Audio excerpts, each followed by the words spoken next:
அதிமுக அழிஞ்சு போயிட்டு இருக்கிற அதிமுக தேஞ்சு போயிட்டு இருக்கிற அதிமுகவை விஜய் கட்சிக்கு போய் ஆதரவு கொடுத்து அது மூலமா நாங்க காப்பாத்துறோம் அப்படின்னு சொன்னீங்கன்னா, நேத்து பிறந்த புள்ள கூட எள்ளி நகையாடும்.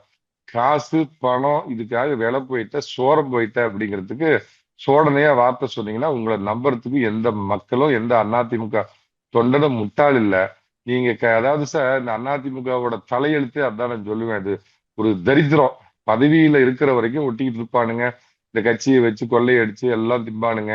இதே ஒரு சோதனையை தான் மரியாதைக்குரிய ஜெயலலிதா 96ல தோத்தப்ப இருக்கிற இரண்டாம் நிலை தலைவர்கள்லாம் விட்டு ஓட்டம் 100ல ஓடினானுங்க. எல்லாம் இந்த இப்ப திமுகவில் இருக்கிறதெல்லாம் இன்னைக்கு அதிமுகவில் எல்லாம் கழிச்சு கட்டின வாந்திக்கு தான் திமுகவில் இன்னைக்கு பெரிய பெரிய பொறுப்புல இருக்கும்.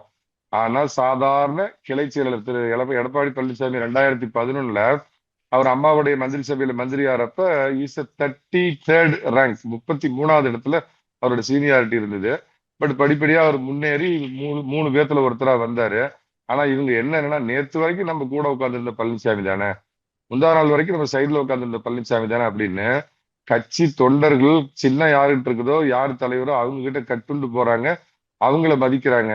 ஆனா இந்த கொழுத்து பணம் சம்பாதிக்கிறதையே குறிக்கோளா கொண்டுகிட்டு அம்மா பேரை சொல்லி அம்மா தான் எங்களுக்கு உயிர் அப்படின்னு வேஷமிட்ட இந்த கபடதாரிகள் தங்களுக்கு அடுத்த 5 வருடம் நம்ம எதிர்கட்சியா தான் இருக்கணும் அப்படின்னு உடனே எடப்பாடி பழனிசாமி அவர்களுடைய வார்த்தையை கேட்காம மதிக்காம தாங்க பணம் சம்பாதிக்கணும் அப்படிங்கிற ஒரே நோக்கத்தை தவிர இவங்களுக்கு வேற என்ன நோக்கம் இருந்திருக்க முடியும்?